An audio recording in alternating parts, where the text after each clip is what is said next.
سلطان القدیم من الشیطان الرجیم بسم اللہ الرحمن الرحیم وَإِذْ قُلْنَا لِلْمَلَائِكَةِ اسْجُدُوا لِآدَمَ فَسَجَدُوا إِلَّا إِبْلِيسَ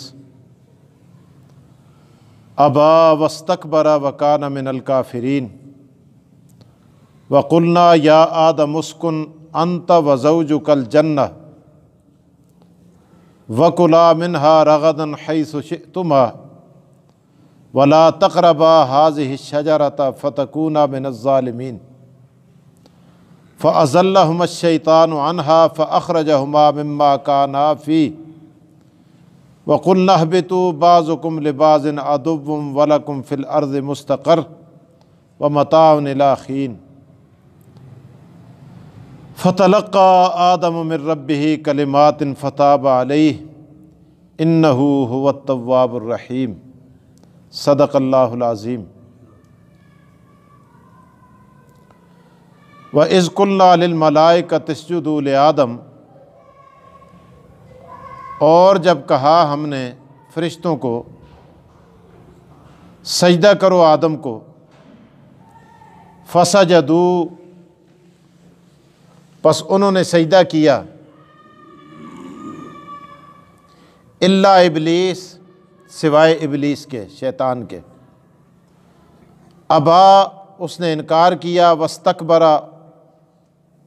اور تکبر کیا، اپنے آپ کو بڑا جانا، وکان من الکافرین، اور ہو گیا کافروں میں سے، وقلنا، اور ہم نے کہا، یا آدم اسکن انت وزوجک الجنہ، اے آدم رہائش پذیر ہو جا تو اور تیری بیوی جنت میں، وَكُلَا مِنْهَا، اور کھاؤ تم دونوں اس جنت سے، رغداً، فراوانی کے ساتھ، حیث شئتما، جہاں سے چاہو، وَلَا تَقْرَبَا هَٰذِهِ الشَّجَرَةَ، اور قریب نہ جانا اس درخت کے، فَتَكُونَا مِنَ الظَّالِمِينَ، اگر قریب گئے تو ہو جاؤ گے ظالموں میں سے۔ فَأَزَلَّهُمَا الشَّيْطَانُ عَنْهَا، پس بہکا دیا ان دونوں کو شیطان نے اس سے، فَأَخْرَجَهُمَا مِمَّا كَانَا فِيهِ، پس نکال دیا ان دونوں کو اس جگہ سے جہاں وہ تھے، یعنی جنت سے، وَقُلْنَا، اور ہم نے کہا، اِهْبِطُوا، اب رہو زمین میں، بَعْضُكُمْ لِبَعْضٍ عَدُوٌّ، تم میں سے بعض کے دشمن ہوں گے، دشمنیاں بھی ہوں گی، وَلَكُمْ فِي الْأَرْضِ مُسْتَقَرٌّ، اور تمہارے لیے زمین میں ٹھکانہ ہوگا، وَمَتَاعٌ إِلَىٰ حِينٍ، اور نفع ہوگا ایک معین مدت تک۔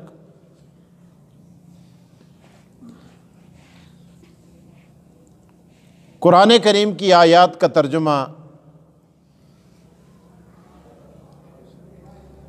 آپ نے سماعت فرمایا۔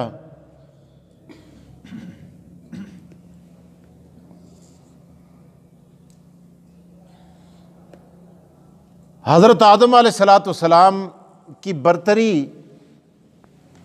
اور بڑائی اور عظمت جتلانے کے لیے اللہ پاک نے آدم علیہ السلام کو مسجود ملائک بنایا۔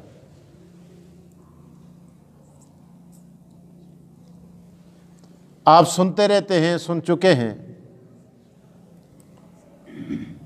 سب نے سجدہ کیا سوائے شیطان کے، اور شیطان نے وجہ بیان کی، اس نے کہا، خلقتنی من نار وخلقتہ من طین، میری پیدائش آگ سے ہے، آدم کی پیدائش مٹی سے ہے، بھلا ایک اعلیٰ خاندان والا ادنا خاندان کے سامنے، خاندان والے کے سامنے کیسے جھک سکتا ہے؟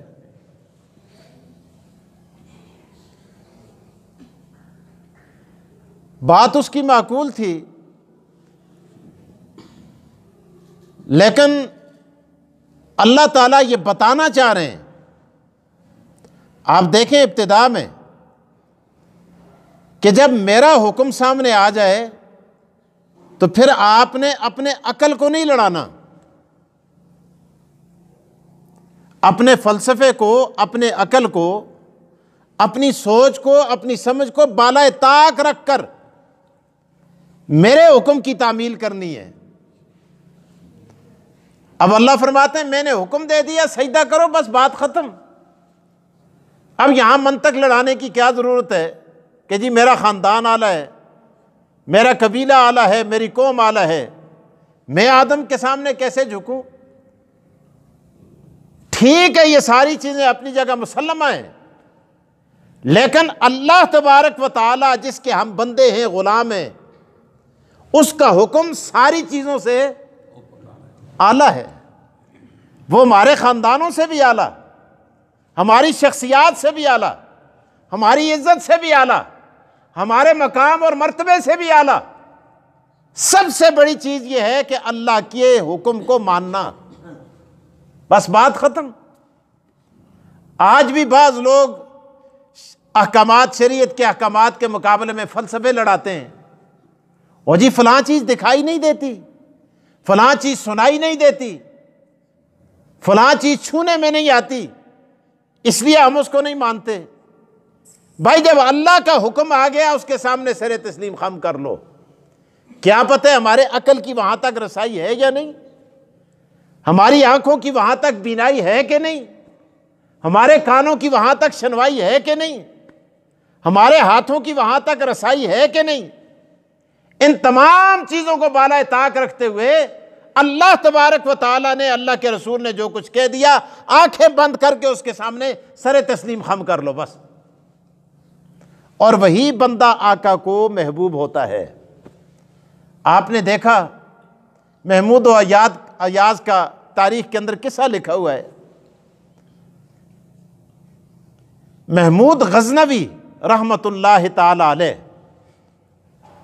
بہت بڑے اچھے مسلمان بادشاہ گزرے ہیں، ان کا نوکر تھا، غلام تھا، خادم تھا ایاز۔ آج محمود و ایاز یہ ضرب المثل بن چکی ہے، مثالیں دی جاتی ہیں ان کی، نہ کوئی بندہ رہا نہ بندہ نواز، ایک ہی صف میں کھڑے ہوئے محمود و ایاز۔ یہ محمود غزنوی رحمہ اللہ ہے، اور ایاز ان کا نوکر ہے، خادم ہے۔ بڑے بڑے وزیروں نے شکایت کی بادشاہ سے کہ آپ ہماری بات کو اہمیت نہیں دیتے، ایک نوکر ہے، خادم ہے آپ کا، کلاس 4 ہے، اور یہ جو بات کہتے ہیں آپ کے ہاں اس کی اہمیت ہوتی ہے، اس کو آپ اہمیت دے رہے ہیں۔ محمود غزنوی سمجھ گیا، ان کے اعتراض کو بھانپا۔ اس نے اپنی اجلاس کے اندر، مجلس کے اندر ایک بات کی۔ اس کے سامنے ایک بہت ہی قیمتی ہیرا تھا، جو اس زمانے کا سب سے زیادہ قیمتی، اس سے زیادہ قیمتی کوئی اور چیز نہیں تھی، کروڑوں میں اس کی قیمت تھی اس زمانے میں۔ تاریخ میں لکھا ہے بادشاہ محمود غزنوی رحمہ اللہ نے ایک وزیر کو دکھایا، یہ کیسا ہے؟ نے کہا جی بادشاہ اس کی تو کیا ہی بات ہے، یہ تو کروڑوں میں ہے۔ جب اس نے خوب تعریف کی کہ یہ بہت اچھا ہے، بہت پیارا ہے، بہت ہی قیمتی ہے، بہت عمدہ ہے، تو بادشاہ نے کہا مارو اس کو زمین پر۔ ہے جی بادشاہ ہم کیسے توڑیں اس کو، اتنا قیمتی ہیرا، جی تو میرے پاس کی بات نہیں ہے۔ دوسرے سے پوچھا، اس نے بھی بڑی کہا توڑو اس کو، اس نے کہا میری ہمت نہیں ہے۔ تیسرا، چوتھا، پانچواں، 10واں، 7واں، بہرحال الاخر ہی ایاز کو بلایا، کہا ایاز کدھر ہو؟ اس نے کہا آقا میں حاضر ہوں۔ کہا بتاؤ یہ ہیرا کیسا ہے؟ بادشاہ سلامت، بڑا عمدہ، بڑا قیمتی، بڑا اعلیٰ، بڑا عظیم الشان، اس کی قیمت اتنی اتنی اتنی اتنی اتنی اتنی اتنی ہے۔ کہا مارو اس کو، توڑو۔ اس نے مارا، رکھ کے ریزہ ریزہ کر دیا۔ کہا کیوں توڑے؟ تم جانتے نہیں یہ کتنا قیمتی ہے؟ کہا بادشاہ میں جانتا ہوں، لیکن آپ کی زبان اقدس سے جو جملہ نکلا توڑو، اس کی قیمت اس ہیرے سے بھی کہیں زیادہ ہے۔ اب وہ سارے جو دیکھ رہے تھے انہوں نے سرنگوں ہو گئے۔ بادشاہ نے کہا یہی فرق ہے تمہارے اندر اور ایاز کے اندر۔ تو اصل بات یہ ہے کہ فلسفے جتانا، عقلی دلائل پیش کرنا، اپنے عقل کی کسوٹی پہ پرکھنا، اس کو بندہ نہیں کہتے۔ بندگی یہ ہے، اللہ نے فرمایا اسجدوا لآدم، سجدہ کرو آدم کو، تو سارے کے سارے سجدے میں گر گئے الا ابلیس۔ ابلیس نے کہا میں نہیں کر سکتا۔ ماں مانا کا، کس چیز نے تجھے روکا؟ اس نے کہا خلقتنی من نار وخلقتہ من طین۔ دیکھنا خدایا، تو نے مجھے اگر اسی طرح جھکانا تھا تو مجھے اس سے پیدا نہ کرتا، اس سے پیدا کر لیتا، فلاں جگہ پیدا کر لیتا، فلاں کو میرا مٹیریل بنا دیتا، اور مجھے اتنے اعلیٰ خاندان میں پیدا کر کے اب میری تذلیل کر رہا ہے۔ جب اس نے یہ بات کی، اللہ نے فرمایا فخرج انک رجیم، نکل جا، تو لعنتی ہے، کیونکہ تو نے اپنے عقل کو میرے حکم پر ترجیح دی ہے، اس لیے فرمایا تو جا۔ لعنت کا توق گلے میں ڈال کے اللہ پاک نے جنت سے نکال دیا۔ اللہ اکبر۔ شیخ سعدی رحمہ اللہ فرماتے ہیں، کریمہ ایک کتاب ہے چھوٹی سی، ہمارے زمانے میں پڑھائی جاتی تھی، اب طالب علم نہیں پڑھتے، میں نے والد صاحب سے پڑھی ہے، اب بھی ہمارے کتب خانے میں پڑھی ہوئی ہے۔ اس میں شیخ سعدی رحمہ اللہ فرماتے ہیں تکبر عزازیل را خار کرد، بزندان لعنت گرفتار کرد۔ فرمایا تکبر نے شیطان کو ذلیل کر دیا، خار کر دیا، لعنت کے قید خانے میں گرفتار کر دیا، ابھی تک لعنت کے قید خانے میں گرفتار ہے۔ اور ایسا متکبر، حضرت موسیٰ علیہ السلام جا رہے ہیں نا کوئی طور پہ، تفاسیر میں لکھا ہے، تو کہنے لگا موسیٰ میں تنگ آ گیا ہوں، لوگ جو اٹھتا ہے وہ کہتا ہے شیطان رجیم، شیطان لعنتی، شیطان ملعون، شیطان ملعون، شیطان ملعون۔ یار جاؤ، جا کر رب سے پوچھو اگر میری توبہ کی کوئی صورت ہو سکتی ہے تو میں توبہ کرتا ہوں، میں رجوع کرتا ہوں۔ موسیٰ علیہ السلام تشریف لے گئے، اللہ تعالیٰ سے بات ہوئی، اللہ پاک نے فرمایا کیوں نہیں، اس کی توبہ کی صورت ہے، اب بھی جائے، جا کر حضرت آدم علیہ السلام کی قبر کے سامنے سجدہ کرے۔ آدم علیہ السلام کو نہیں کیا، میں پروردگار موسیٰ تجھ سے وعدہ کرتا ہوں میں شیطان کو معاف کر دوں گا۔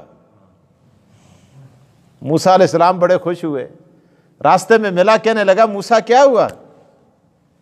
موسیٰ علیہ السلام نے فرمایا تجھے مبارک ہو، اللہ نے تیری توبہ کی سبیل پیدا کر دی ہے۔ اس نے کہا کس طرح؟ کہا جاؤ، جا کر آدم کی قبر کے سامنے جھکو، اس وقت تو سستی ہو گئی، چلو اب قبر موجود ہے، رب نے کہا میں اس کی توبہ قبول کر دوں گا، اس کی جہنم کو جنت میں بدل دوں گا۔ اللہ اکبر۔ بڑا خناس، بڑا بدبخت، بڑا لعنتی کہنے لگا میں نے زندہ آدم کو سجدہ نہیں کیا تو مرنے کے بعد میں اس کی قبر پہ جا کے کیسے سجدہ کر سکتا ہوں؟ خدا تو جانتا تھا نا، پروردگار کو معلوم تھا کہ یہ واقعی ازلی لعنت جس آدمی کے، جس شخصیت کے مقدر میں اللہ لکھ دیتا ہے وہ کبھی راہ راست پہ نہیں آتا۔ پھر موسیٰ علیہ السلام کو کہنے لگا موسیٰ ٹھیک ہے تو گیا ہے، تو نے سفارش کی ہے، اللہ سے بات کی ہے، چل میں تجھے کام کی چند باتیں بتا دیتا ہوں کہ میں کب انسان پہ حملہ آور ہوتا ہوں۔ شیطان کہتا ہے، موسیٰ علیہ السلام نے کہا بتا۔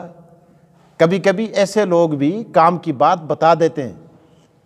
اس نے کہا پہلی بات تو یہ ہے جب انسان کو غصہ آتا ہے نا، غصے کی حالت میں انسان کے اندر داخل ہو کر اس کی رگوں کے اندر دوڑتا ہوں، اور پھر اس کا غصہ اس طرح ابھرتا ہے کہ اس کے جسم میں آگ لگ جاتی ہے، اور میں خون کی ندیاں بہا دیتا ہوں، بھائی کو بھائی سے لڑا دیتا ہوں، خاوند کو بیوی سے لڑا دیتا ہوں، بیٹوں کو باپ سے لڑا دیتا ہوں، باپ کو بیٹوں سے لڑا دیتا ہوں، رشتہ داروں کو رشتہ داروں سے لڑا دیتا ہوں۔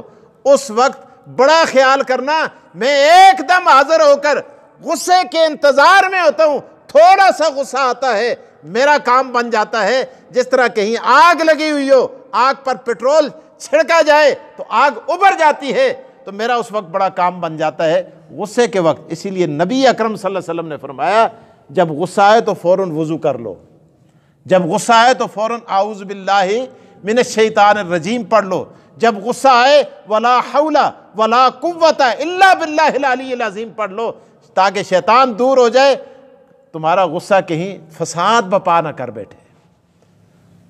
اس نے کہا دوسری جگہ جب میدان جہاد میں مجاہد جاتا ہے نا، تو میں اس وقت جب میں دیکھتا ہوں کہ اب یہ شہادت کے درجے پہ فائز ہونے والا ہے، میں اس کو بیوی کا خیال، بچوں کا خیال، کاروبار کا خیال، دنیا کی چمک دمک اس کی آنکھوں کے سامنے لاتا ہوں تاکہ یہ میدان چھوڑ کر بھاگ جائے اور ہمیشہ ہمیشہ کے لیے رسوا ہو جائے۔ اس وقت بھی میں وہاں موجود ہوتا ہوں۔ اور تیسرا، جب کوئی مرد غیر محرم عورت کے ساتھ تنہائی میں بیٹھتا ہے، وہاں میں پیغام رسانی کا کام کرتا ہوں، ایک کے دل کے اندر بھی غلط خیالات ڈالتا ہوں، کیونکہ میں انسان کی رگوں کے اندر دوڑتا ہوں اور دل کے اندر خیالات گھس کر پیدا کرتا ہوں، ادھر دوسری طرف بھی غلط خیالات ڈالتا ہوں، وہاں میں پیغام رسانی کا کام کرتا ہوں۔ یہ تین باتیں اس نے کہا موسیٰ میں تجھے قیمتی باتیں بتا رہا ہوں۔ عرض کرنے کا مقصد یہ ہے، قرآن کریم کی ان آیات کے اندر اللہ تعالیٰ نے ارشاد فرمایا وَإِذْ قُلْنَا لِلْمَلَائِكَةِ اسْجُدُوا، اور جب ہم نے کہا فرشتوں کو اسجدوا لآدم، آدم کو سجدہ کرو، فَسَجَدُوا، انہوں نے سجدہ کیا، اِلَّا ابلیس، سوائے شیطان کے، ابا، انکار کیا، اس نے کہا نہیں کرتا، وَاسْتَكْبَرَ، اور تکبر کیا، وَكَانَ مِنَ الْكَافِرِينَ، اور کافروں میں سے ہو گیا۔ اسی لیے قرآن کریم یہ دعوت دیتا ہے انسان کو کہ کبھی کوئی شخص اپنے خاندان پہ تکبر نہ کرے۔ اللہ تعالیٰ نے ارشاد فرمایا یا ایھا الناس، اللہ کا بڑا عجیب انداز ہے، یہ دیکھیں اللہ اعلان کر رہا ہے، اللہ فرماتے ہیں یا ایھا الناس انا خلقناکم من ذکر و انثی وجعلناکم شعوبا وقبائل لتعارفوا ان اکرمکم عند اللہ اتقاکم۔ اے اولاد آدم، یا ایھا الناس، اے لوگو، انا خلقناکم من ذکر و انثی، ہم نے تجھے ایک مرد اور ایک عورت سے پیدا کیا، وجعلناکم شعوبا، اور تمہارے شعبے بنائے، وقبائل، اور قبیلے اور قومیں بنائی، لتعارفوا لتعارفوا لتعارفوا لتعارفوا، تاکہ تم ایک دوسرے کو پہچان سکو۔ یہ نہیں کہ بھائی فلاں قبیلہ بلند ہے فلاں قبیلہ نیچے ہے، نہ لتعارفوا، تاکہ تم ایک دوسرے کو پہچان سکو۔ ان اکرمکم عند اللہ اتقاکم، اللہ نے فارمولہ بتا دیا، یہ یاد رکھو خدا کے ہاں عزت اس کی ہے جو تم میں زیادہ متقی اور پرہیزگار ہے۔ اور یہاں بھی ارشاد فرمایا ابا، انکار کیا، واستکبر، اور تکبر کیا، وکان من الکافرین، اور کافروں میں سے ہو گیا۔ کل انشاءاللہ تعالی باقی، وآخر الدعوانا ان الحمد للہ۔